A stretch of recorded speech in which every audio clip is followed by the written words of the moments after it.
Anong pinagkaiba ng Valentine's Day sa Japan at Valentine's Day sa ibang bansa? Sa ibang bansa, ang lalaki ang nagbibigay ng flowers, chocolate at masarap na dinner date.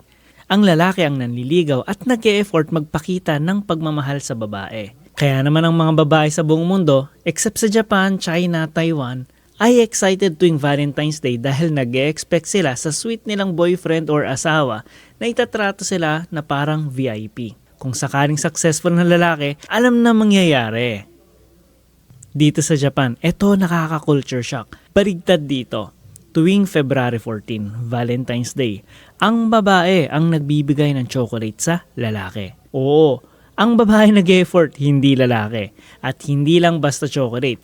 Iba't ibang level yan. Kung friends lang, coworker or kilala, usually mga normal or nabibiling choco lang ang mga ibibigay nila. Giri choco or courtesy choco ang tawag dito. Parang consolation prize para sa mga kilala nilang lalaki. Kung makatanggap ka ng gantong choco, huwag mong kalimutang magpasalamat.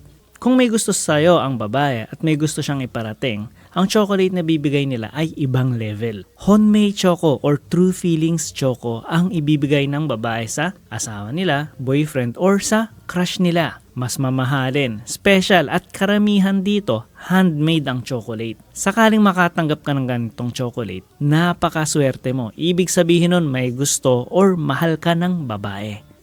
Teka, hindi dyan nagtatapos ang Valentine's Day at hindi mo pa pwedeng si Haponesa. Dahil 1 month after, kung gusto mo din si girl, kailangan mong suklian ang binigay niyang chocolate. March 14, White Day, ang araw kung saan susuklian ng lalaki ang mga nagbigay sa kanila ng chocolate. Pwedeng chocolate din, sweets, regalo, or date para sa mahal mo. Pero iba't ibang level pa rin yan syempre. Cookies or normal choco para sa mga nagbigay sa'yo, kaibigan or kilala. Pwede ka rin gumawa ng handmade choco para sa mga asawa, girlfriend, or crush mo. After nun, kayo na bahala mag-imagine. Para sa mga kababayan nating babae dito sa Japan, nagulat din ba kayo sa Valentine's Day nila dito? Nakaka-culture shock ano? Kayo pala yung mag-e-effort, hindi kami. Mga lalaki naman dyan, nakatanggap na ba kayo ng special choco? Anong plano nyo next month?